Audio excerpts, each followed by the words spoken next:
Assalamu alaikum, peace be with you. Alaikum salam wa rahmatullahi wa barakatuh. Now, what did you just say? You said something in Arabic. What's that all about? That's peace be upon to you also. Yeah, that's with the greeting of all the And prophets. the mercy of Allah. And the mercy of God, huh? Mercy of God. Now, we're at a place where they're talking about the most misunderstood way of life in the world, Islam. You're at this journey of faith. Tell us a little bit about it.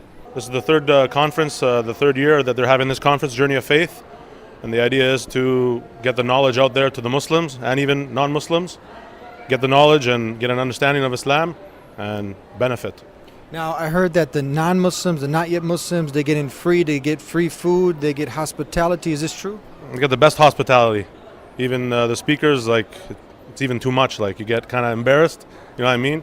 Catering to you, you need anything, you know, the best hospitality. I'm talking about more so for the not yet Muslims, for them. Muslims, yeah. Invited in to come and eat with the speakers if they have any questions, you know, any concerns or anything. Feeding them, you know, giving them snacks and refreshments, everything.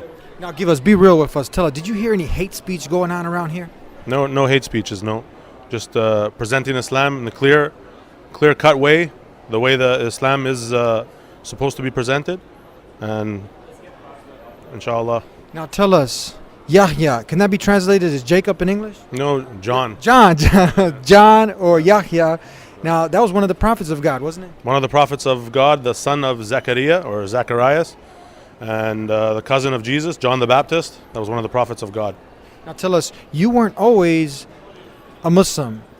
A Muslim like Jesus, Moses, Abraham is one who consciously submits not to a man, to a monkey, but to the creator of the heavens and earth. You weren't always a Muslim. You were a Christian? Raised Roman Catholic and brought up as Roman Catholic. I started to even go to different churches and investigating and tried many of the churches and just couldn't find anything that I was looking for.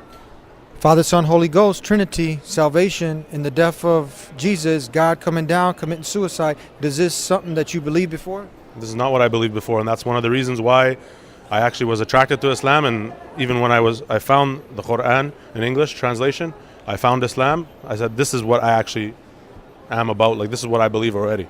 So you didn't believe in God being a man. Now, we love our brothers in humanity, and sharing is caring, so we just want to clear up the confusion, because many people are confused about this triune thing. And I've talked to many of the DDs, people who have gotten master's degrees in divinity, and they couldn't figure it out. Can you figure it out? There's something that, you know, you were able to put together with this whole Trinity thing? I couldn't figure it out, and like I said, I even used to read the Bible, like, you know, extremely concentrated on Jesus' words. I wasn't getting that Jesus was God. Jesus was part of the Godhead, even stuff like that. Jesus was a prophet. Jesus was a messenger of God, you know, saying that I and the Father, or the Father is greater than I. Things like that, like, you know. This is what I was reading. This is what I was getting. And when I found Islam, this is what I was all about already. Now, how did you stumble across Islam with all the other religions? Why didn't you become a Buddhist, a Sikh, a Hindu, a fire worshiper, idol worshiper? How did you come, or did you try these out? And what happened, and what led you to accept that there's only one God, there's no God but God, and Muhammad is the messenger? Actually, it was, some people would say probably kind of strange. Like, I didn't know any Arabs. I didn't know any Muslims. I didn't know anybody who was on this religion. I didn't even know there was an Islamic center in my city. I started reading the Quran one day. I found it in the library, the public library, started reading it. And I actually started calling myself Muslim for about a year before I knew anybody, before I met anybody. And I said, this is what I already believed, like, before, about Jesus, about life, like, about how God is, who God is. Now, is your life easier now since you accepted Islam? Is it harder? Were there challenges? Life is, I think life is in general, like, life is a test. We know from the Quran, and we know from the religion that life is a test. This dunya is a test, this life. But you find something now, for me personally, I found something now. I found a meaning of life. I found a purpose in life. Why am I here? And I found an end, like an end to the journey. That after we leave this life, it's not just all about, like, you know, going to the dust, as some people might say, or even reincarnation and all. No, there is a final abode or a final journey that you're coming to. Everything, this cup is in sincere submission to the one who created it, because it's following the rules of gravity. By definition, this is how we can say that Islam has been here since the very beginning of time. Anywhere the Muslims went to, people embrace Islam in masses, countries, nations. And this is something that is amazing, never happened on the face of earth. When people saw a practical way of life, of being truthful, being honest, making sense of everything that they do. They worship and they buy and sell. I am not afraid to stand alone. I am not afraid to stand alone. If Allah is by my side, I am not afraid to stand alone. I am not afraid to stand alone. If Allah is by my side, I am not afraid to stand alone. I am not afraid to stand alone. If Allah is by my side, I am not afraid to stand alone.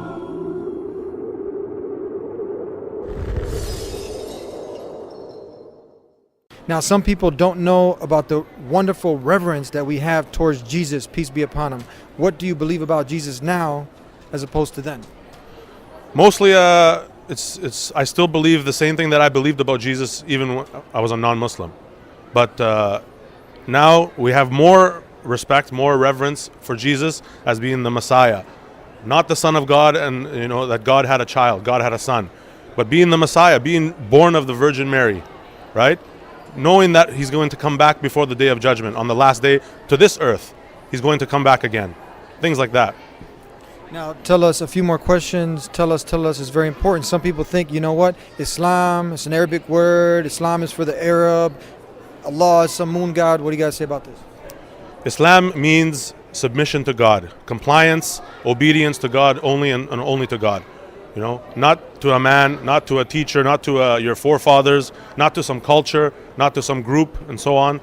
But your obedience, your compliance, your submission is only to God, the one who created you. That's what Islam is all about. And Allah is your creator, your Lord, the one who provides for you, the sustainer of the universe, the sustainer of all of us. This is the one that deserves to be worshipped.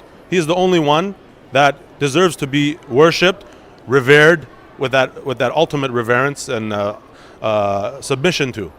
Does the religion, the way of life, the complete compliance with the laws of the creator of the heavens and the earth, Islam, to acquire that peace that everyone's yearning for by submitting to the owner of peace, the one God, now that you've implemented Islam, has it improved your behavior, your character? Are you kinder to your parents, kinder to your neighbors? What's been the outcome of it? There has been a change in I wasn't drastically like some way before, like a criminal and so on. Alhamdulillah, all praise to Allah. But there is a change. Whenever somebody accepts Islam sincerely for the sake of God, for the sake of Allah, there is a change in their life. They become more respectful of people, respectful of the creation, of human beings, of animals, of everything, more respectful. And there is that change. And anybody who accepts Islam, and this is my advice to everyone, that when they do accept Islam, they will see a change. It may not happen overnight. It may not happen even within days or weeks, but gradually there will be a change in the person's life. For people that feel that Islam is synonymous with terrorism, what do you got to say? Islam cannot be synonymous with terrorism. You have to go back to the religion, the Quran, the book that was revealed by God to the Prophet Muhammad, and you have to go back to the Sunnah and the way of the Prophet Muhammad and see how he behaved with non-Muslims, see how he behaved with the people in general, with everybody, and see it then after these actions of certain people, even if they have the name Muslim, does this coincide with what's in the Quran? Does this coincide with what the Prophet Muhammad, how he used to deal with the people? So is it safe to say that Islam condemns killing innocent women, children, has nothing to do with events such as 9/11, 7/7, and all these other things that the people, they see it on the media and they start to link it back to Islam? It's clear in the Quran, it's clear in the way of the Prophet Muhammad ﷺ, like I said, how he dealt with the people, and it's clear in the Quran of what you're allowed to do, what you're not allowed to do. Like, innocent people are not to be killed, and it's specifically the Prophet Muhammad ﷺ gave instructions and warned against that. Now tell us, for the not yet Muslims, those who like what you have to say, they're also confused about the Trinity, about God becoming a man, and in no way are we trying to offend, hurt, or offend anybody, but we want to clear up the confusion. So they like what you have to say. Worship one God, do the good that he's told you to do. And you know what? But they're a little hesitant. You know what? You're American, you are Christian, and they can relate to you. what would you have to tell them? A good piece of advice. I would say look for the truth and be sincere with it first, open-minded, and don't pay attention to the media, don't pay attention to everything that's going on or everything that's being said. You know, look for yourself, go and search for yourself the truth. Go to the Quran, start reading, go to like some websites that, you know, go to the local Islamic center and ask. It's your right to ask, you know, like, what is this about? What does this mean? Is this in your book, or where does this come from? And seek the truth and open-mindedly and sincerely. Thank you very much. We started with peace, we end with peace. Peace be with you. Salam alaikum. Alaykum salam wa rahmatullah. Barakallah feek. It means, may the blessing of Allah be upon you. And you too, brother. Thank you. Brother John, Brother Yahya. Thank you. Yahya. Thank you. And you got to hear it here on the Deen Show. If you want peace, go to the owner of peace. And that's the creator of the heavens and the earth, the one God. Submit to him, not his creation. Do all the good that he's told you to do. Don't worship a man or money or women or power. Don't succumb to that. Don't succumb to your lusts and desires. Submit yourself wholly to the one who created you and live a righteous life. We'll be back with more on The Deen Show.